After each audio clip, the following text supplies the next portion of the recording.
Welcome back to RacerX Online. My name is Donnie Southers, and in this one, we're going to look at Seattle by the numbers, breaking down a few of the stats and details that the viewers at home and in the stadium may have missed about the race.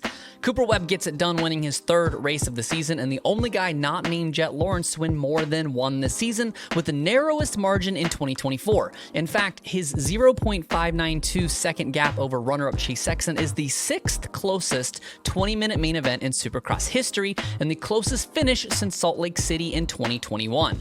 Webb has become a master of the close finish. Since moving up to the 450 class in 2017, there have been 11 finishes within a single second, and Webb was in first or second in 8 of them, coming out the victor 6 times.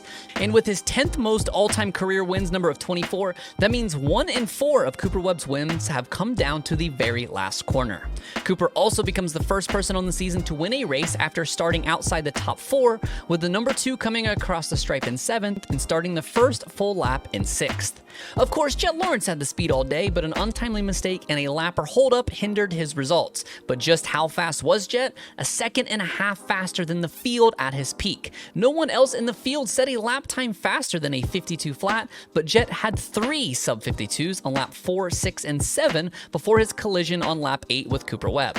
Tomac's night looked quiet on paper, but the number 3 actually had incredible pace, once again hidden by his abysmal start. Eli crossed the whole shot stripe in 17th, eventually catching and passing 11 riders on his way to 6th overall. His fast lap of 53.012 was only good for 6th best, but finding himself in traffic the entire race makes that a bit of a misleading stat. If we look at his ideal lap time, which is the sum of his best sector times, Eli was on fire, specifically in the first half of the main, although Jett looked the fastest to the eye with an ideal lap time of 50.212, Eli was actually even better at a 50.118, but neither of them can compete with Cooper Webb or Aaron Plessinger, who had ideal lap times in the 40s, with Webb's ideal being a 48.884 and AP with a race best 47.201.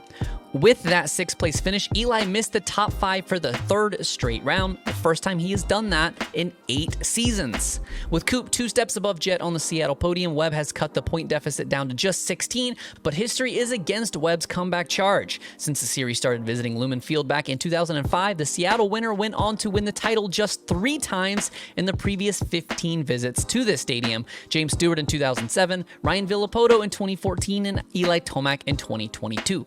In fact, only once in the last 20 seasons has someone been behind after round 11 and come back to win the title, and that was last year in 2023 when Chase Sexton left Seattle down 22 points with Eli Tomac and Cooper Webb sharing the red plate. Of course, that was an extenuating circumstance as Webb and Tomac both missed rounds to close out the season, with Sexton eventually winning the title by 33 points over the injured Tomac. Speaking of Sexton and Tomac, they, in addition to Jett Lawrence, are the only 3 to finish in the top 10 in every race this season, while we are down to only 10 riders total that have made every single main event this year, with 44 different riders making at least one.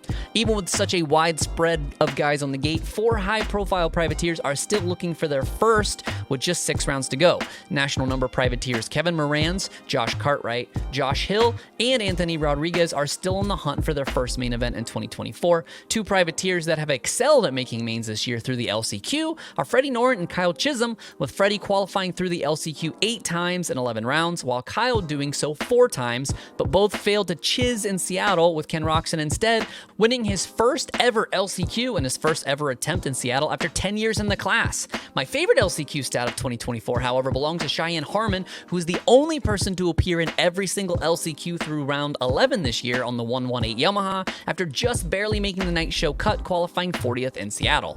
In the 250 class, Levi Kitchen wins his first 15-minute main event to go with his 2 career Triple Crown victories. In 17 starts, Kitchen now has 3 wins, 9 podiums, 11 top 5s, and 14 top 10s. In contrast to the 450 class, the 250 class winner at Seattle fares much better in the title hunt, with 50% of Seattle winners going on to claim the title. Kitchen becomes the first Kawasaki to win in Seattle since Ryan Villopoto back in 2007, when it was still called the Lights class. History also favors the red plate coming out of round 11 in the 250 class, with 15 of the previous 18 points leaders going on to win the title at the end. happened. Unfortunately, 2 of those 3 were Pro Circuit Kawasaki's, when Adam Cianciarulo and Austin Faulkner both carried the red plate out of round 11, with both failing to cash in on the title in dramatic fashion. Prior to this year, that 2019 season was the last time Mitch Payton's squad held both red plates, with the green team holding it 3 different times this year between Kitchen on the west and Faulkner and McAdoo on the east.